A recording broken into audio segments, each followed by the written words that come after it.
Hi, I'm Frank Snyder with Frank Snyder Financial, and today I'd like to cover the 12 traits of the financially successful. Essentially, this is not something that I've made up. This is something I've learned over the past 30 years by sitting down with folks who have been very successful and other people who are very unsuccessful.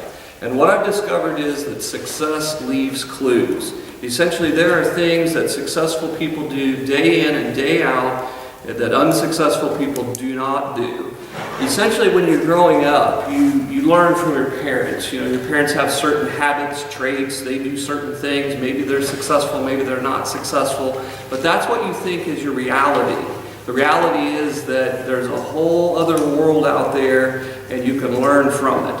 I have been very fortunate. In my job, in my position, I've been able to rub elbows with people who have multi-million-dollar net worths, and I have asked them many questions. I've also sat down with people who were literally 60 years old and broke, and I've asked them many questions. You know, how did you accomplish this? And in reality, I've learned more from the people who are unsuccessful than the people who are successful. So we're going to talk about the 12 traits of the financially successful, which is available, by the way, on www.franksnyder.com, via the web. So essentially, it's the actions that you take every day that determine where you're going to end up in life. And one of those actions is, and you have to understand, is that you are your most valuable asset. That's number one. The audience that's here right now, they are here to learn something, hopefully, from me. They could be sleeping, right, guys? You could be, still getting ready to wake up. But you're here. You got up early, you came to this meeting, and you're trying to make yourself more valuable. You go to college, you go to technical school, you go to training school, you do things every day that determine your value in this world. So you have to work harder on yourself, I heard this many years ago, than your job. If you work every day to make yourself better, ultimately you'll be successful. Number two, a life philosophy. What is your philosophy of life? What I found that the successful people that I ran into or met with felt like that, life was good, that they were going to succeed. I don't know if you've ever heard this, but normally you attract what you want. Has anybody ever, been around somebody that's just like they have bad luck all the time? I mean, nothing good ever seems to happen for them. It's almost as though they attract that bad luck. Their philosophy is negative. It's always, something bad's going to happen. Something negative is going to happen. And guess what? It normally does. So you live in America. This is the greatest country in the world. And we have opportunities here that, other folks just dream of having. So you have to have a good life philosophy.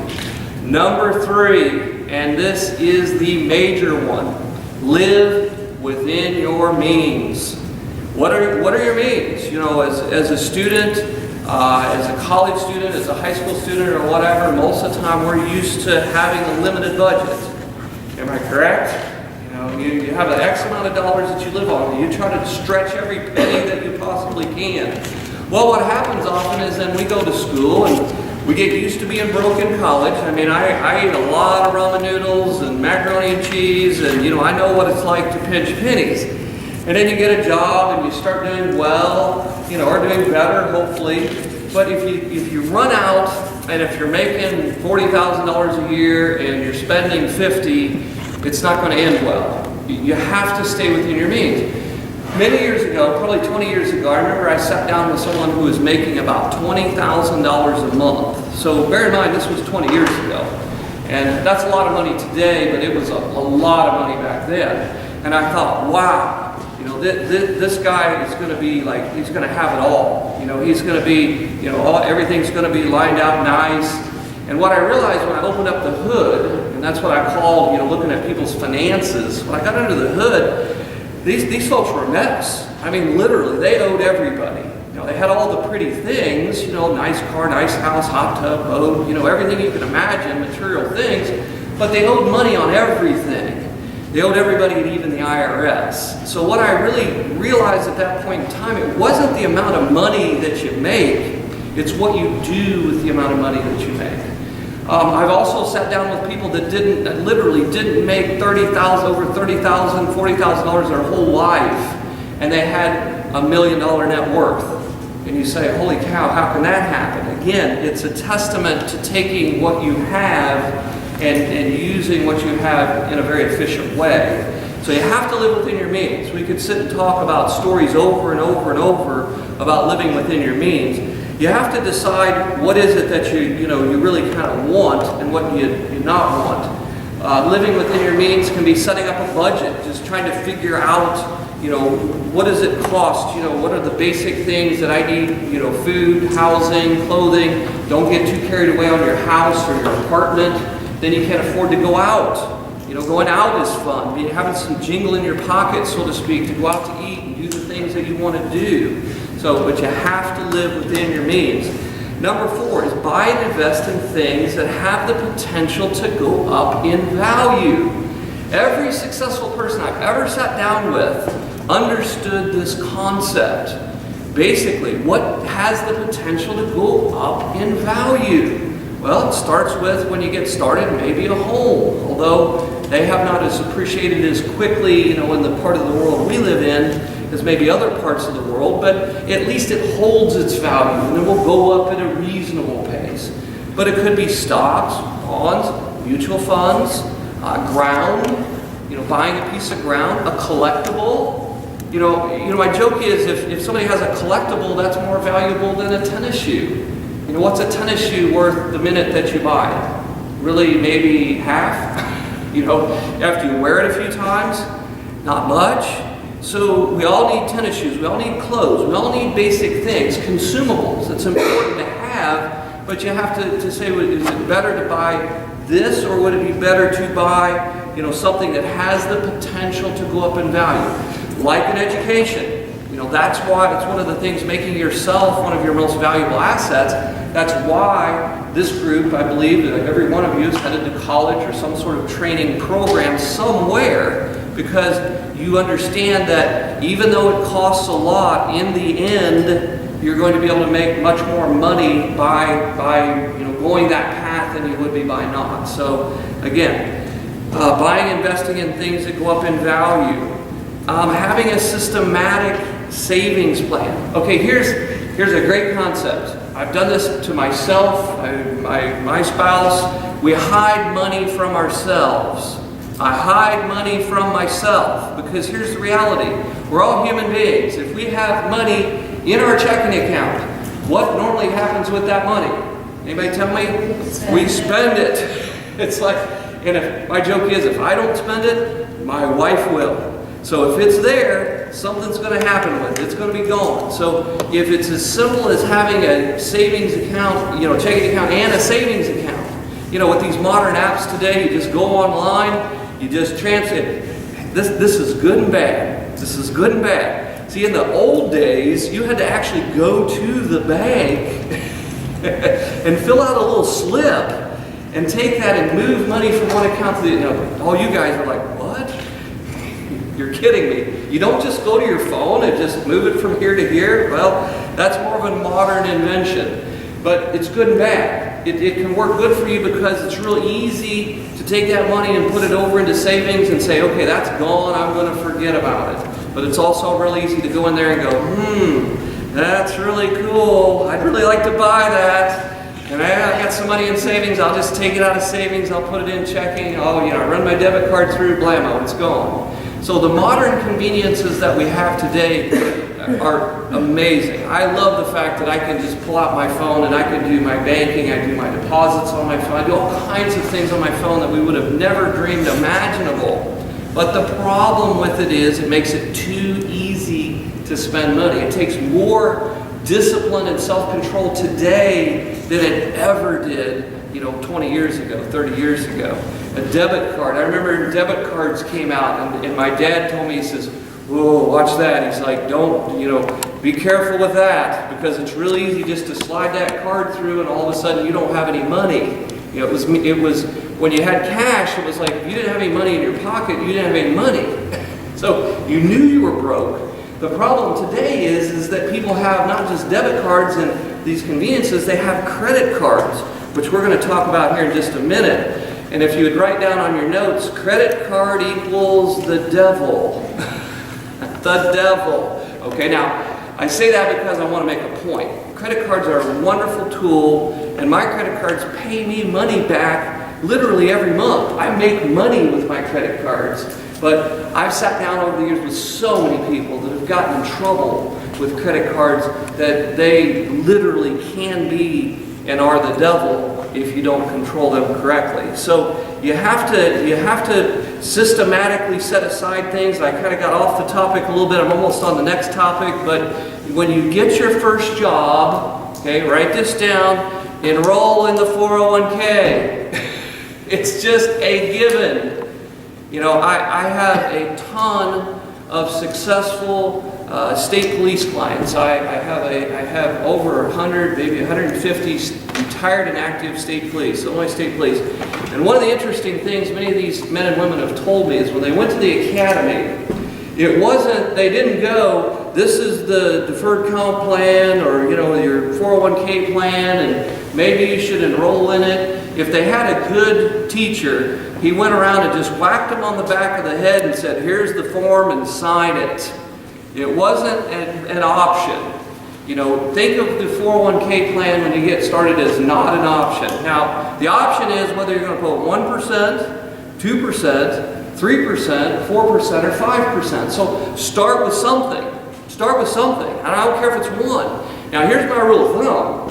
If they're matching, you should put in whatever they're matching. That is free money, folks.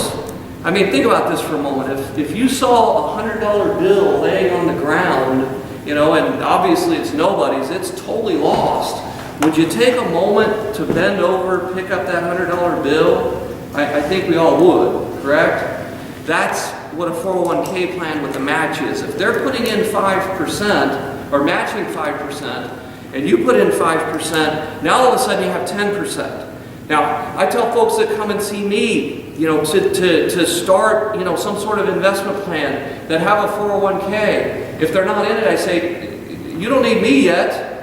Go back to your job and enroll in this plan because you're making 100% on your money right off the bat. Now, I may be able to help you with investment choices and options and things like that, but get enrolled in the plan. It's 100% return on your money right off the bat. And especially for young folks, there was an ancient thing called a pension that you guys probably will not see. I mean, that's the reality of the world today, unless you're very fortunate. But there are really no pensions anymore. So you are going to be in charge of your financial future. And we're going to talk in a moment about the Rule of 72 and how that can be such a powerful and wonderful thing. Because if you can take control of your finances, I'm telling you, you can literally be rich someday. If you just follow the things that I'm talking about here. So systematically saving, hiding money from yourself monthly.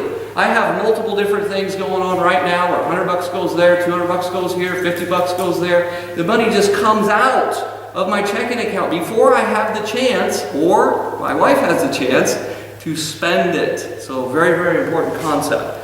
The next one, number 6.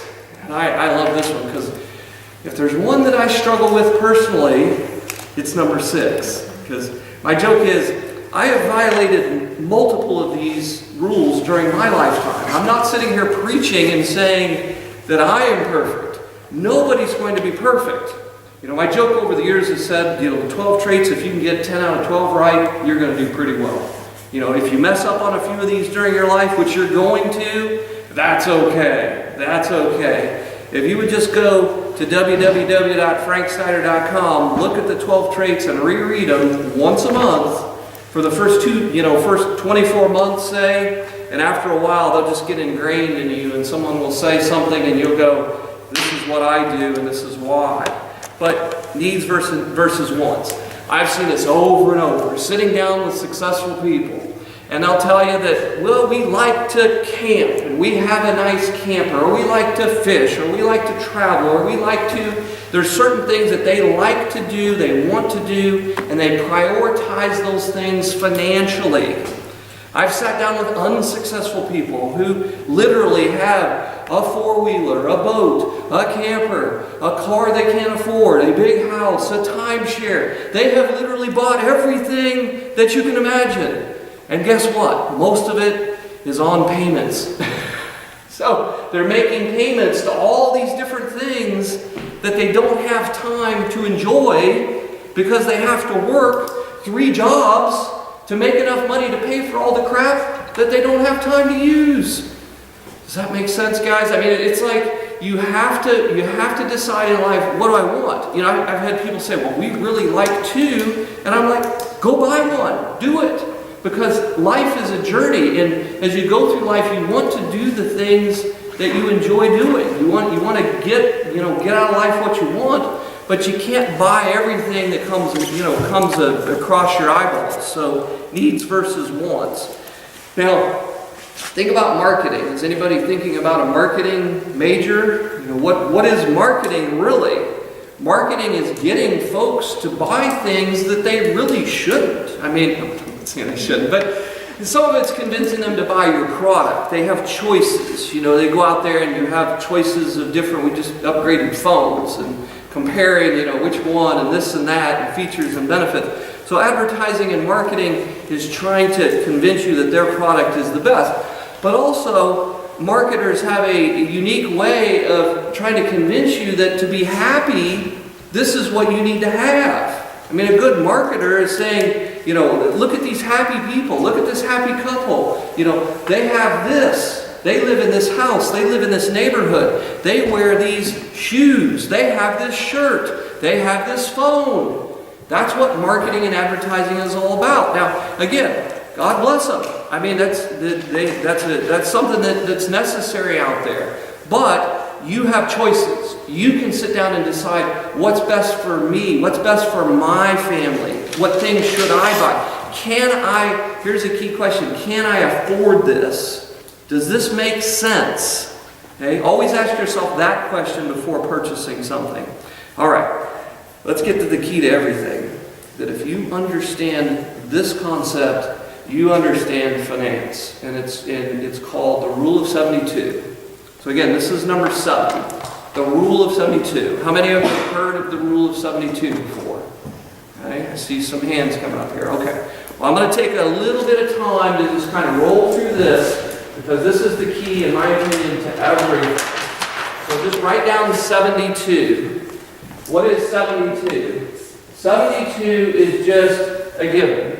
You know, in mathematics, there's equations and things, and my joke is there's somebody that was a lot smarter than myself who came up with that equation. So it's just, this is what it is, 72.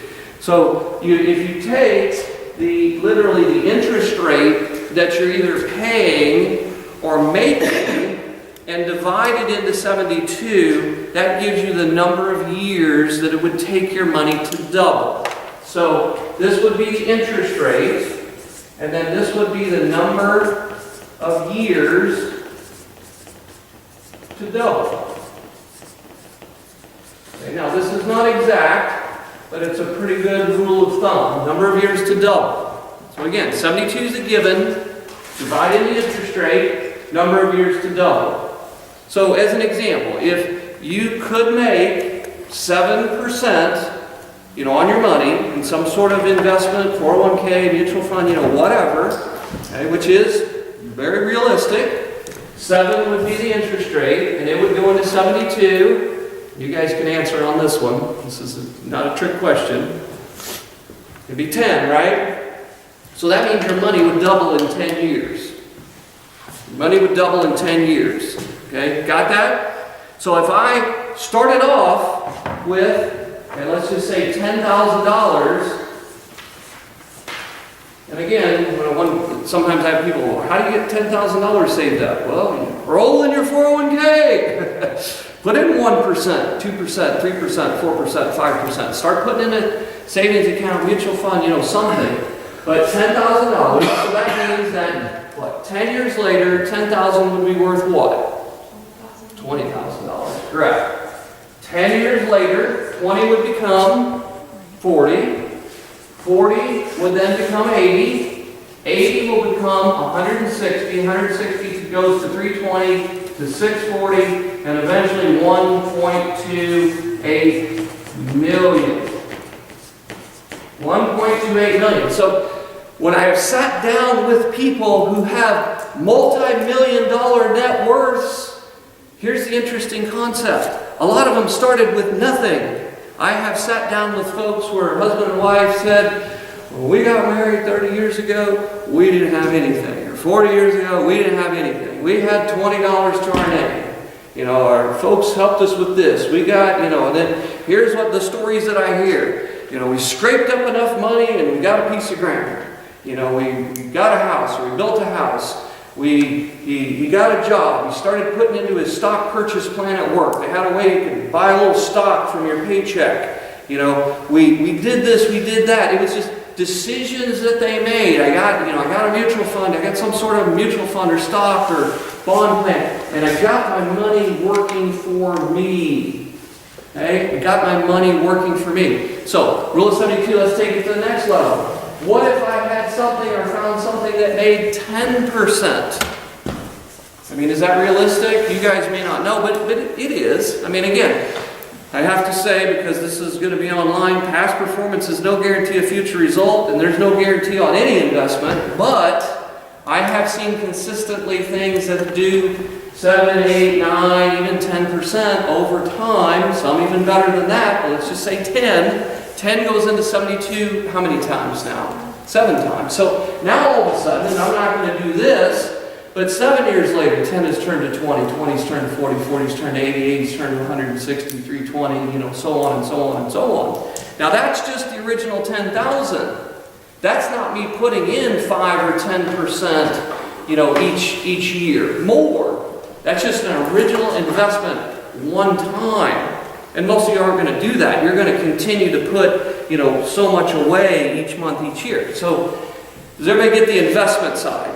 You follow me on this? I mean, we could throw whatever number in here. You know, there's crazy stuff out there that can make money faster than this. You can also lose money. Again, this is on tape, so you know, I'm not sitting here just saying happy, happy, joy, everything's good. Money can go up, money can go down. But the concept is, if you understand this, you understand the way, literally, to get rich. It's not going out and making $100,000, $200,000, $300,000 a year. That makes it easier. I mean, if I make $100,000, it's a lot easier to save than it is if I make $20,000. But I have sat down with people that make big bucks that are freaking broke. I mean, that, you know, husband and wife make $150,000 a year, and they got to post-date their $99 tax return check for next Friday.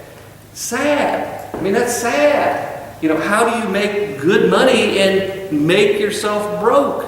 Well, again, it's the actions and decisions that you take every day, your spending habits, living within your means, doing the things that make you successful. You successful.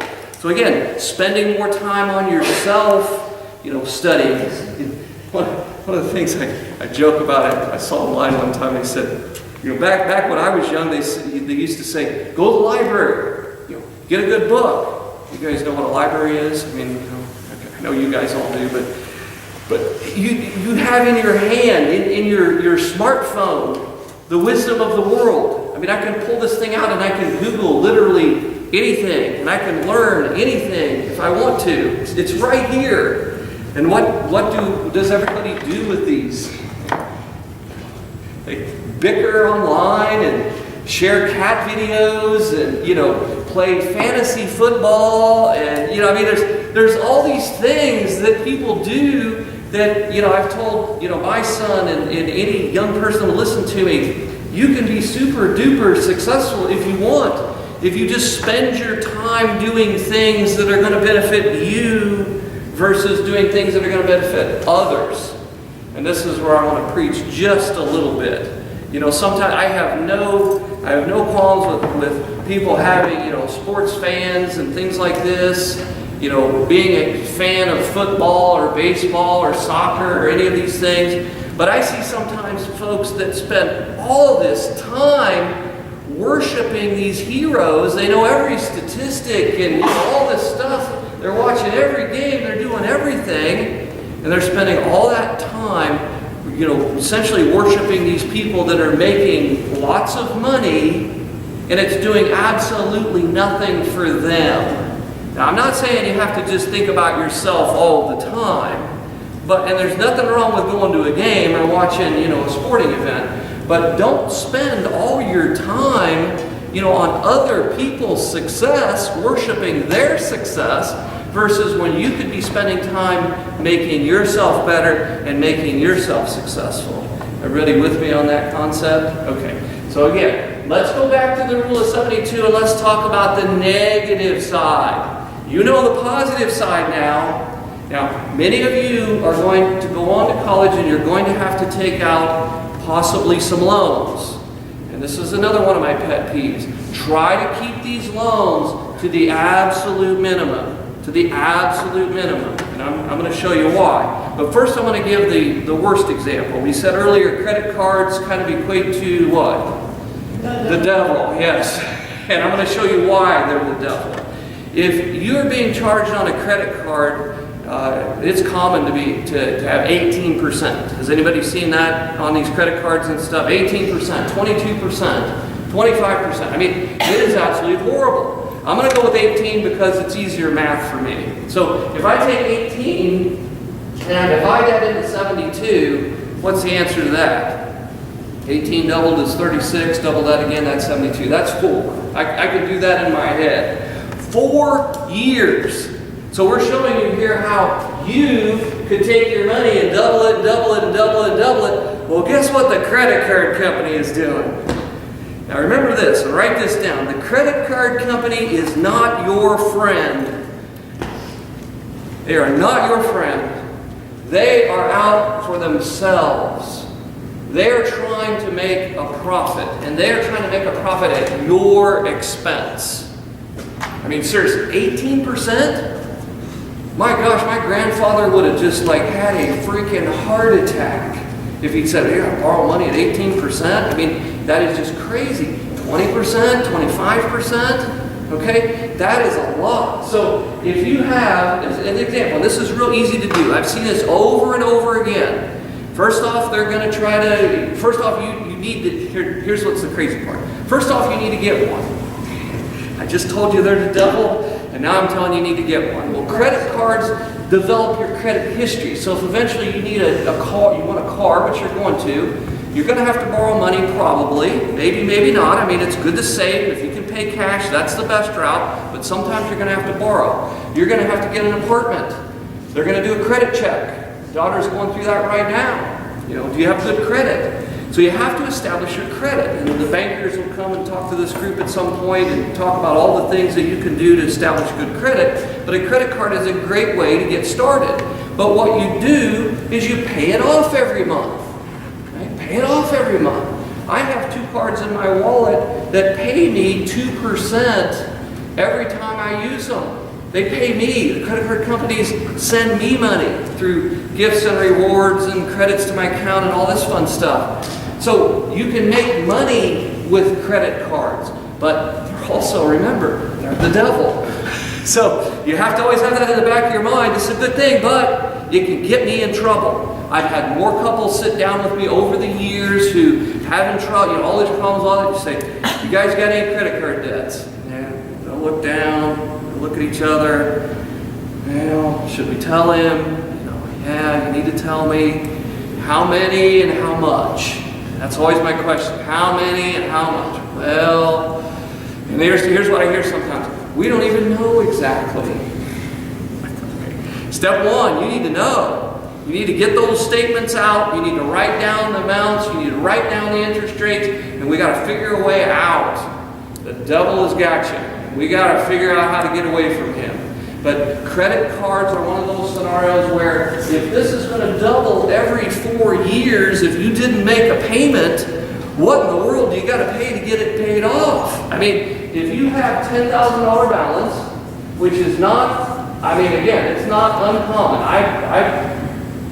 I've seen some crazy stuff.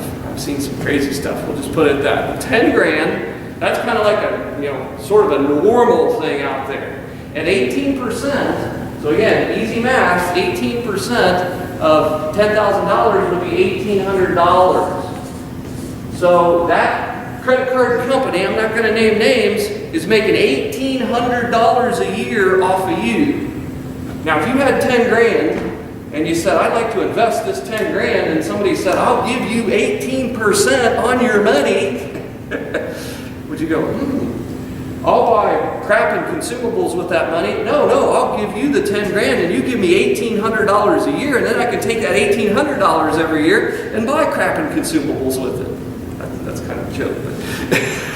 But now somebody is paying me $1,800 a year.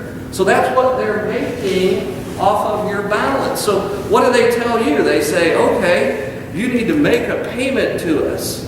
So if you pay the interest, again, 1,800 divided by 12 would be 150 bucks, right? So now I'm paying $150 in interest. 150 in interest every month. So what am I paying on my payment? 160, 170, 180. You know, even if I'm paying 200, I'm only paying $50 a month to the principal. Divide $50 a month, or $600 into 10 grand. Now again, this is a little bit more complicated. As you amortize this, it goes down and more goes to principal and less goes to interest and all this stuff. But just simple math. If I'm paying $600 a year toward the principal, in 10 years I've paid $6 grand. I still have $4 grand left to pay. I still have 4 or 5 more years to go. So all of a sudden I borrow $10,000, and if I make the minimum payment, literally, and again, you guys, there's calculators, you can look at this. If you pay the payment, you'll pay $30,000 or more back. And you borrowed the 10 grand for stuff you didn't need in the first place, or the emergency that came up. So again, you with me here? Everybody follow me? I mean, this is big time. This is the core of everything. You go home and explain this to your parents, and their eyes will light up. Some of your parents don't even know this stuff. Some of them do, but others don't. And it's not that they're not smart people. It's just nobody has ever really sat down and given them an example. It's on my website. You go to the website. You can Google Rule of 72. Do a little bit of research. Here's what I'm challenging you to do. Become a teacher of this. Become a teacher of this. This is what I would ask of you guys. This is a sharp crowd. Okay? You need to preach the gospel of the Rule of 72. I'm telling you. Because if you can share this with friends, family members, you got a girlfriend that, hey, I was at the mall, they gave me this nice new shiny credit card. You need to go, be careful, watch out. Let's read the fine print on the back of that. 22.8%? Yeah, what's that mean? You can explain what that means. Well, let me show you this. Let's take 23, let's divide it into 72. This is, or take a $1,000 balance at 22%, that's $220 a year. So you're literally paying, almost $20 a month just in interest. They sent you the statement, they want you to pay 30, or 27, because they don't want you to pay it off. They want you to pay them what? Interest. What do you want to do? You want to pay it off. What's in your best interest? Paying it off. What's in their best interest? Not paying it off. You follow me? I don't mean to make you think the world, jade you on the world, but let me let you in on a little secret. Not everybody's out for your best interest. They're trying to make a buck. So now again, I have my great banker friend right there, back here in the audience, and I have borrowed and paid back money multiple times in my lifetime. I'm still paying back money right now. But I watch very closely and carefully what interest rate that I'm paying, and I always pay extra. I always pay extra. I mean, if I can, I'm paying extra on that note to try to get it paid for. But you borrow money, again, on things that have the potential to increase in value. This is the key concept, that have the potential to increase in value. If you want a place to live and you go get a house, you may need to get a mortgage. It might be too expensive. You may not have, the amount of money saved up to buy that house. But the deal on the house is not as important as the terms of the mortgage. Again, write this down. The deal on the house is not as important as the terms on the mortgage.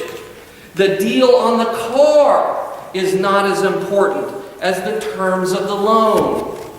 I've seen people like, oh, I got this car. I got this great car. And I got a great deal on it. And, they're bragging on all this stuff. And I'd say, okay, so what's your payment? That's my question. What's your payment? What's the interest rate? I'm not sure. You got it all backwards.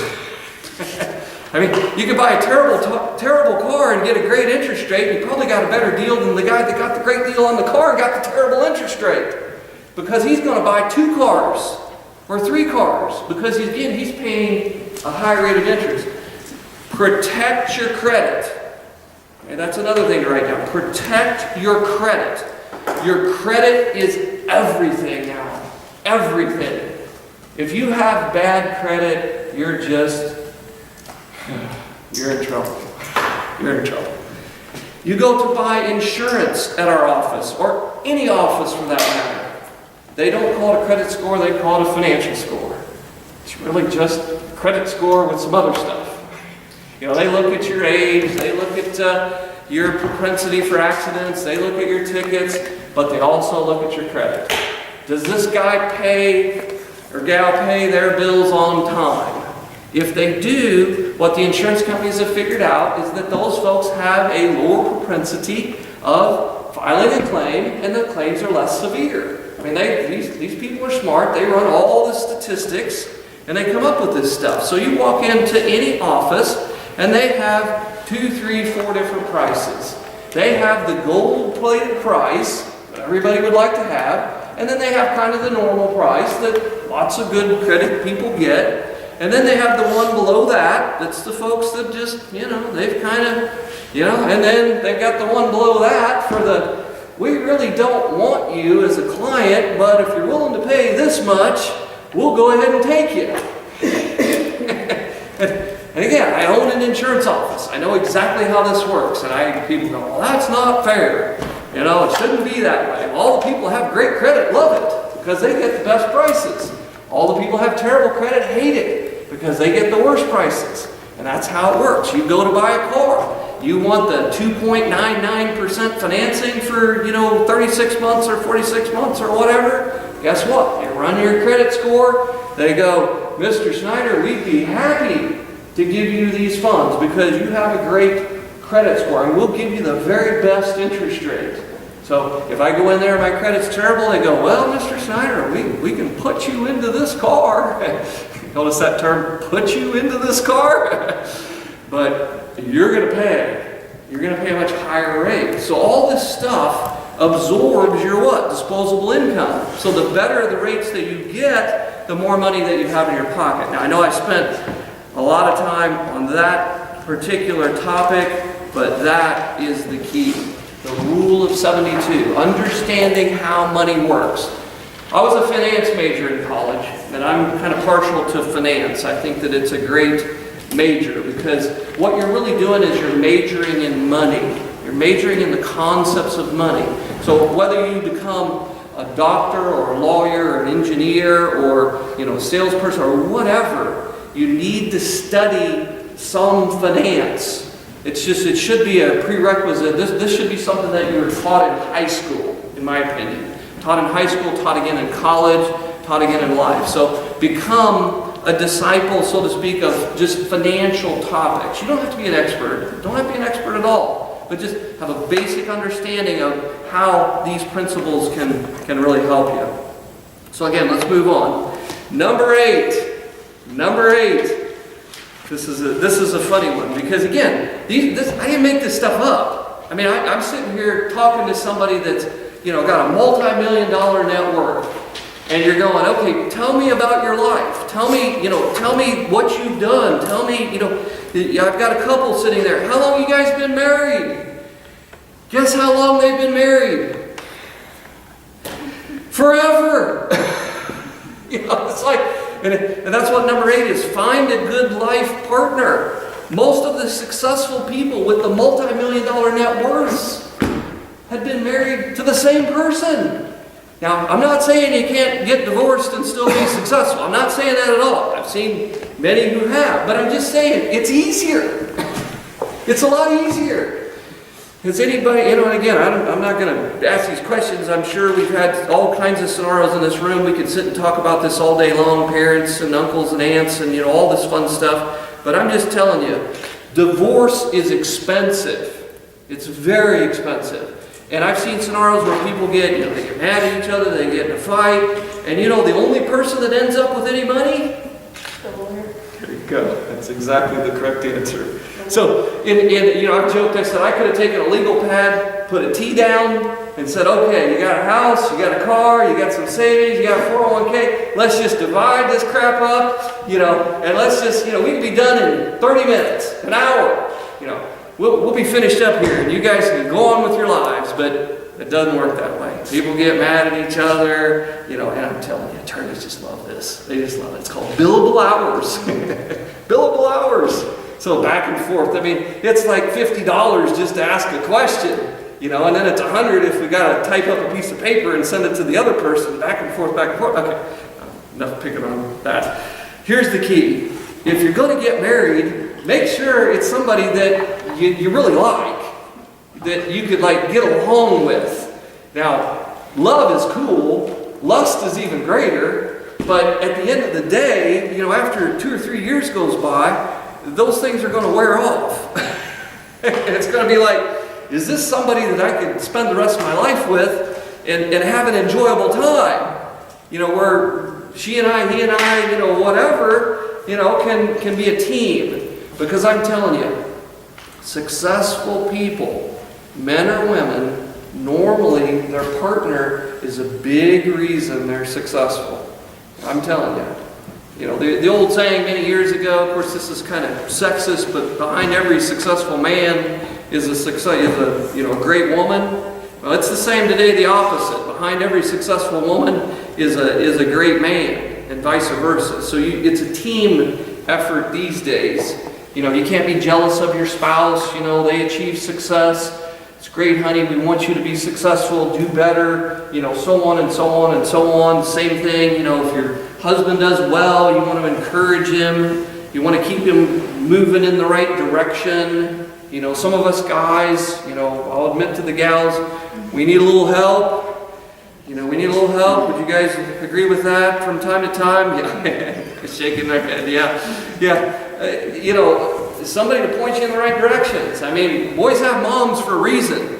We need some help. And then we get a wife, and if that wife pushes us in the right direction, and the same goes with husbands and their wives pushing them in the right direction, or whatever your relationship is. But don't get divorced if you can help it.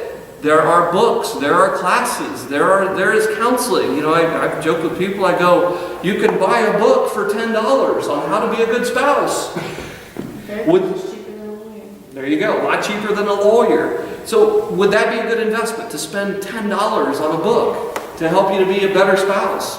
Absolutely. So try to work in a way that you stay with that person. If you can't, you will be far more successful, is what I've found. The next one, taxation. You don't have to be an expert in taxes, but you should make it a hobby. You should make it a hobby. Jot that down, taxes.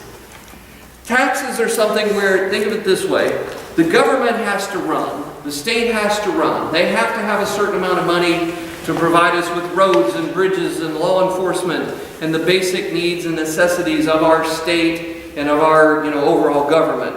Battleships aren't cheap.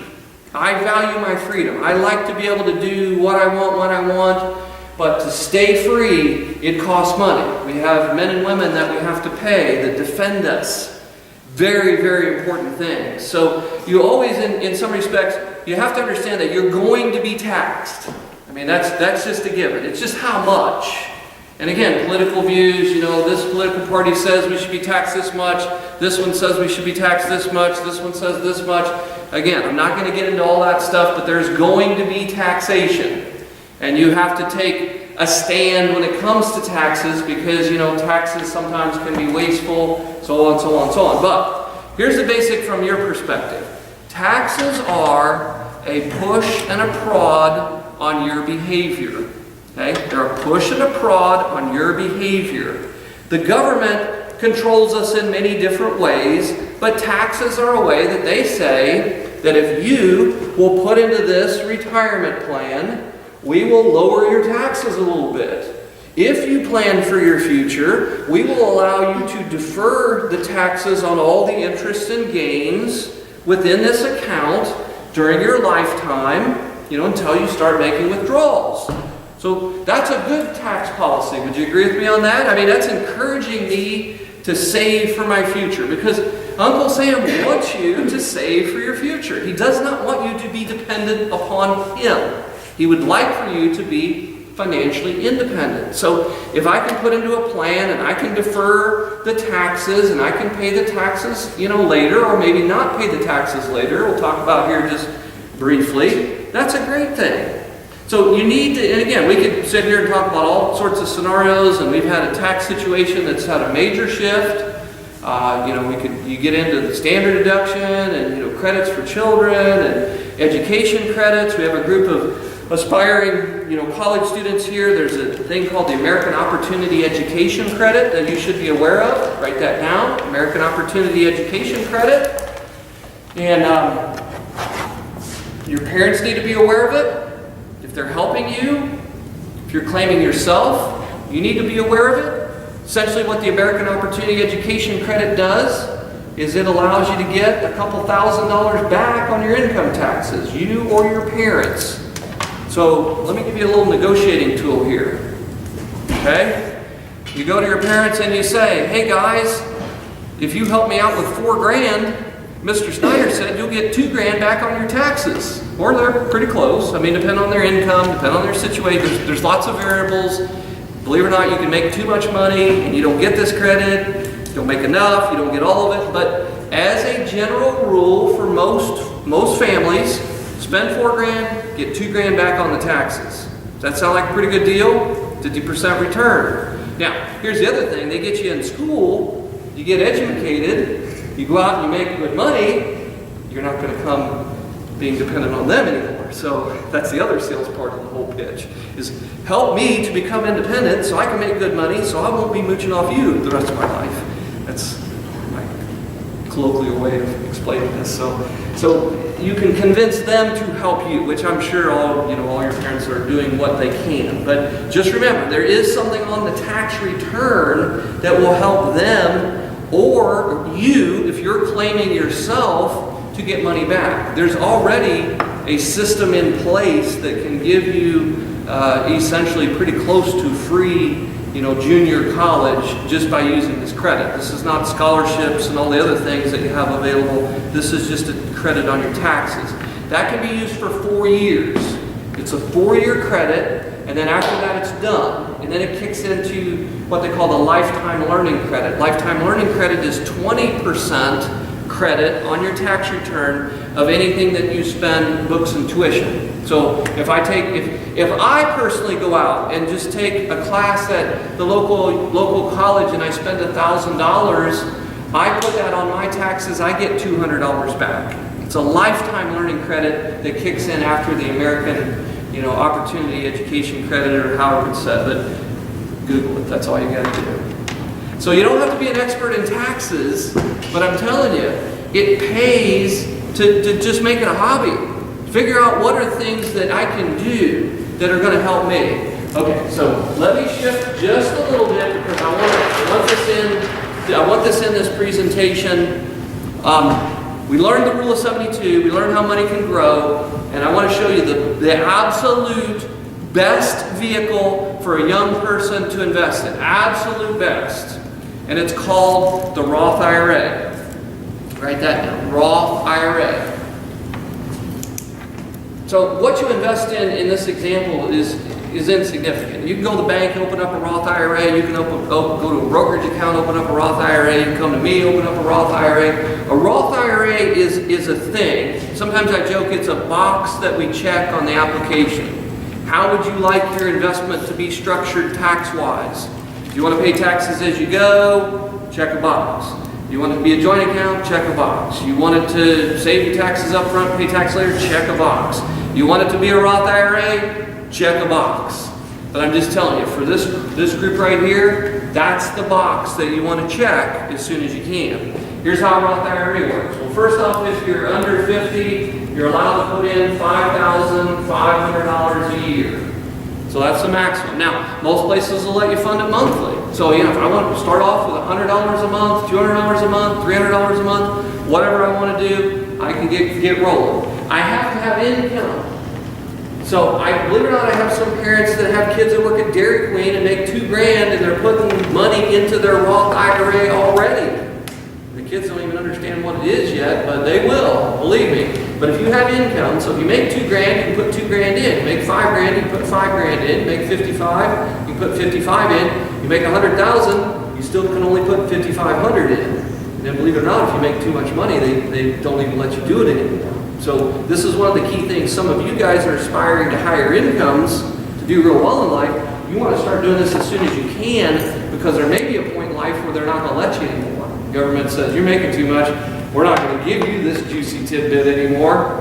So you're phased out, is what they call it. But if you can do this, you get started, and they can't take away what you've already done. But as the years go by, you can only put in for that year. So like right now, up until the time that you do your tax return, or April 15th, you can actually put in last year's right now. So again, here's one of the jokes that it's so true. If somebody walks in my office and they have, $500,000, the first thing we do is put $5,500 into their Roth IRA for last year and $5,500 for this year, and then we figure out what to do with the rest of the money, because that's the smartest thing they can do with that $11,000. And then the next year they're going to put in another 55, another 55, and I'm going to show you why here in just a moment. Now, if you're old like me, they have a catch-up. If you're 50 and above, they let you put in $6,500. So I can put in an extra $1,000, but I'd rather be younger and old to be able to put in $5,500. I'm those guys. So how's a Roth IRA work? So we remember the rule of 72, put in money, money's going to double, so on and so on. So first off, let me explain the 401k. Now I encouraged you to put in the 401k, but if they have, here's an interesting thing. Some companies now have a Roth option on their 401k, a Roth option. So when you get that first job and you're getting going, which box do you want to check? You're going to want to check the Roth option. I'm going to show you why. Traditional IRA, what happens, if I put in my $5,500 into a 401k IRA, it saves me taxes up front. So if I'm in the 20% tax bracket, this is actually going to save me, 10% would be $550, 20% would be $1,100. It's going to save me $1,100 in taxes. And that's great. It's a wonderful, warm, fuzzy feeling. Uncle Sam is letting me not pay taxes on this money. Okay? It's an upfront bonus to me. I made $1,100, so to speak. But remember the rule of 72. If this $5,500 becomes what? 11,000. 11 becomes 22. 22 becomes 44. 44 becomes 88. 88 becomes 160. Okay, so just say that you're young and you got a lot of doubles.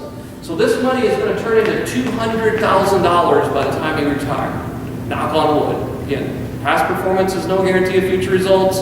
We have no guarantees, but if that were to happen in this scenario, now if I want that $200,000 or any part of it, I'm going to have to pay tax on it. Okay, so again, if I become successful, like all of you want to do, am I now in a higher tax bracket or a lower tax bracket when I'm older? For many people, they're actually in a higher tax bracket. I've seen this over and over. Wealthy people don't pay less taxes when they retire. They pay more taxes when they retire. So now, in a traditional plan, 401k, and you can write down these names, they all work kind of the same way. 401k, traditional IRA, SEP plan, simple plan, 403b, there's TSPs, deferred comps. All these plans are traditional plans that you save money up front and then you pay tax later. Now that's great if you're old and you're getting ready to retire.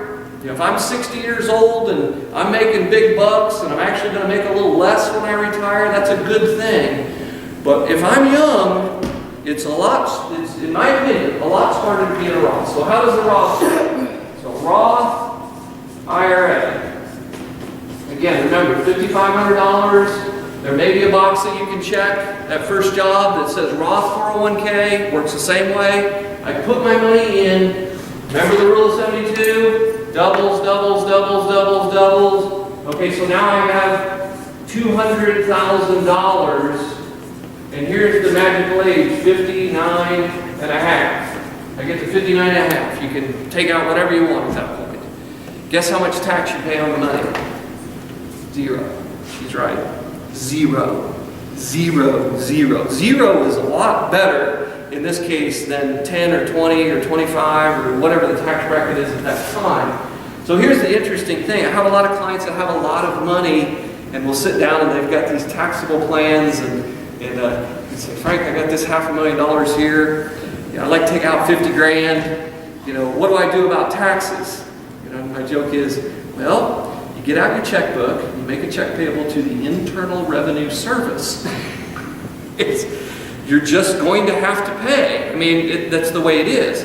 If you guys, on the other hand, have a Roth IRA, you get to this point, you have $200,000, $500,000, whatever this figure is, your taxes you owe are 0.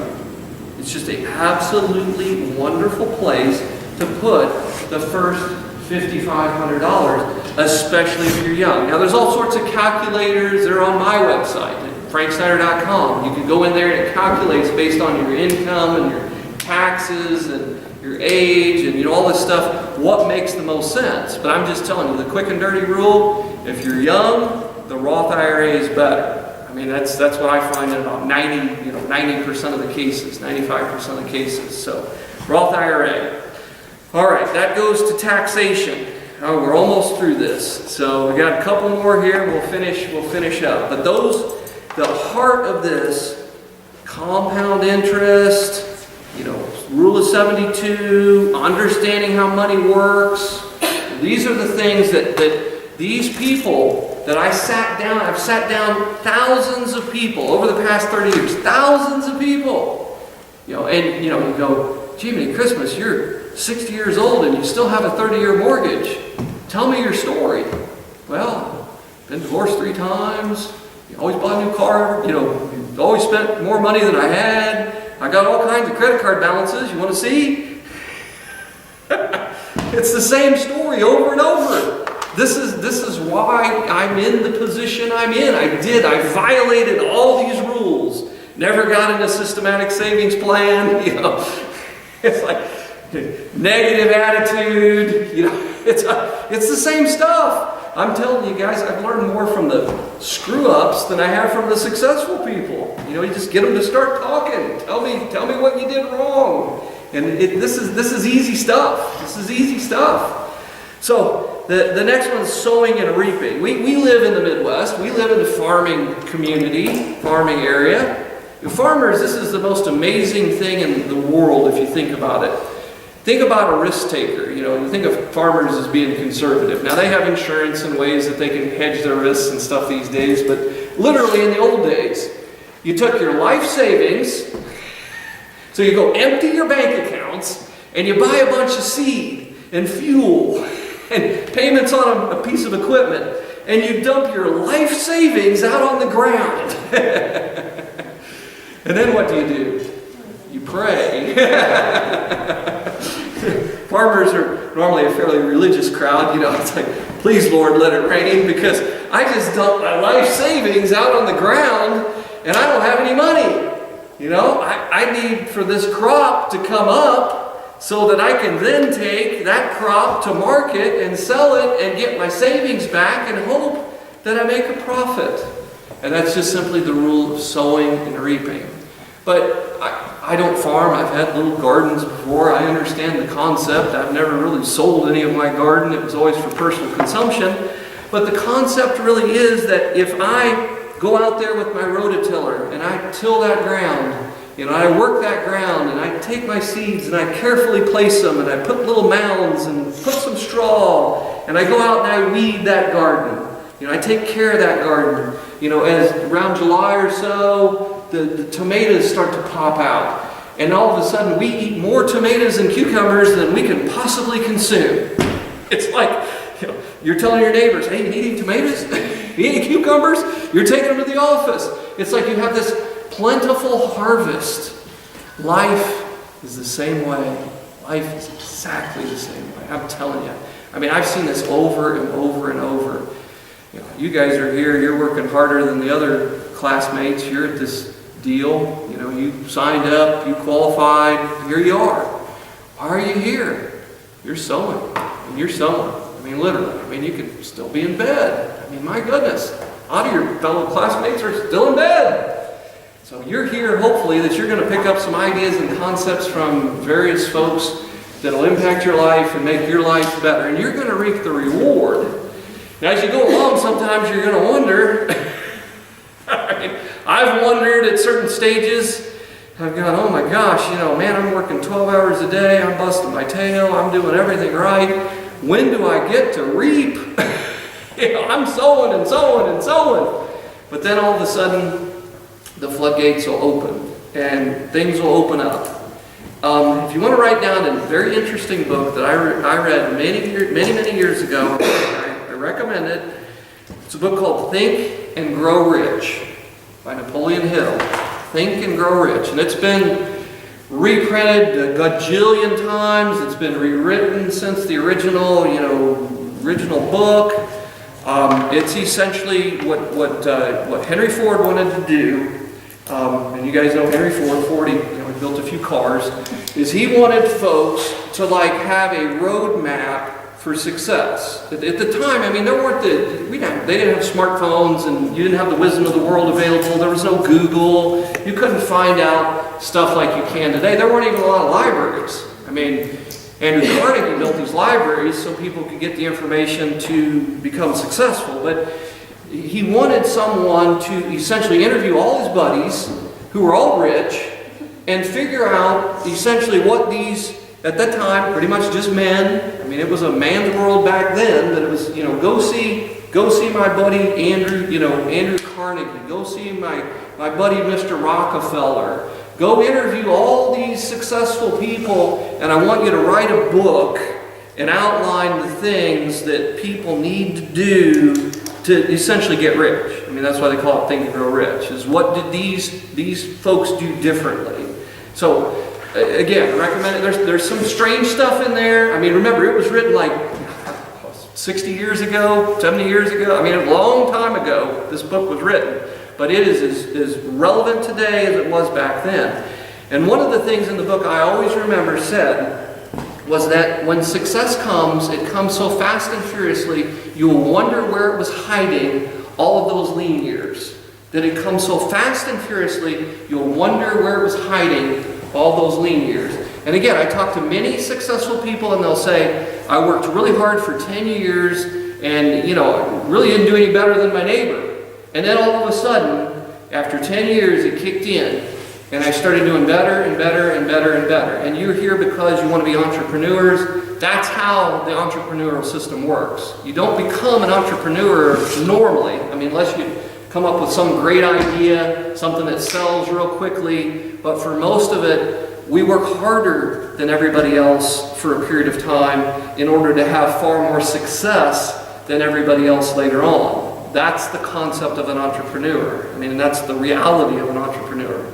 There's times I looked at my neighbors who were getting home at 5 o'clock, and kissing their kids and having supper and whatever, and I'm dragging in at 7:30, 8 o'clock, and he's literally doing better than I am, and I'm working harder, and I'm wondering, did I get this wrong? And then as time went along, I realized I got it right. That ultimately it paid off for myself and my family and so on and so on. But anyway, sowing and reaping. Number 11. We've been talking about getting rich. But guess what? Money doesn't make you happy. That's the other thing that successful people, either figure out or don't figure out. Money doesn't make you happy.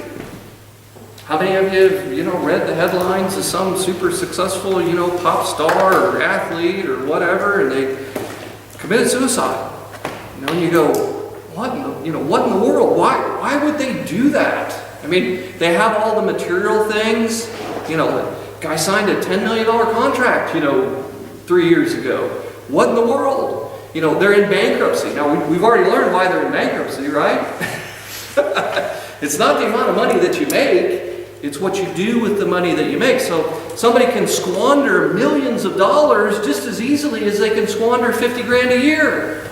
It's not the amount of money, it's what they do with the money. So it doesn't make you happy. You have to enjoy the ride. I've always joked with folks that say, you have to plan your life, plan for the future, save for the future, but live for today. Live for today. You could be gone tomorrow. So it doesn't matter. There's not a Brinks truck doesn't follow the hearse. You don't take it with you. So although I'm encouraging everybody to do well, but look, you'll think about this later in life. Maybe this will make sense. At a certain point, it's not about the money. It's not about the money. You've already had people speak in front of you who literally have more money they could spend in 100 lifetimes. But yet, one of you asked the question to that person and said, what do you do in your spare time? And what did he say? I work. I like to work. Enjoy working. I come home, have dinner with my wife, we go out, we do this, I go back, I'm working in my home office. I was back there taking notes. I was like, yep. Now, here again, I'm not saying you have to be a workaholic. I maybe don't want to work quite as hard as he did, but I'm happy with the level of success that I have. Are you following me? Some people, it becomes a game. It's just, how many millions can I rack up? And more power to them. That's fine. That's a cool game to play. But you also have to balance.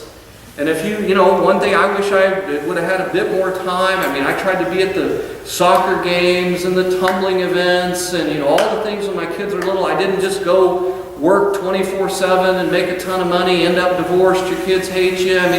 That's no good. You have to balance. You want to make enough money to do what you want to do, but you have to balance life out. There are times, though, I'm telling you, you got to put in those half days, those 12-hour days. And I know you guys are doing that right now. You work really hard, and then hopefully you get to a point where this summer comes and you take a week off and just screw off and have fun and don't worry about any of this stuff. And that's fine. That's what life should be about. So finally, number 12. Okay, I know you guys are getting tired.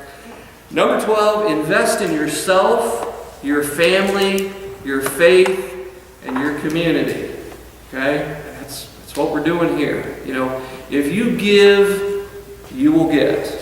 If you put out, things come back. If you put out good vibes, good things happen to you.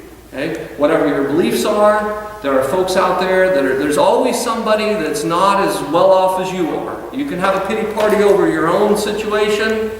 And some days when I'm kind of doing that a little bit, I have this problem or this issue, I just take it, slap myself a little bit. Frank, you have got absolutely nothing to complain about. Absolutely nothing. Life's good. You guys have opportunities. You have people, you have family, that family, friends, folks that care about you. You have a great scenario. You really do. And we wish you all the success in the world. And I appreciate the time that you've taken to listen to just little old me. These are the 12 key traits of the financially successful. You can find them online at www.franksnyder.com. This and all sorts of other information. And at that, we'll call it a day and open it up to questions.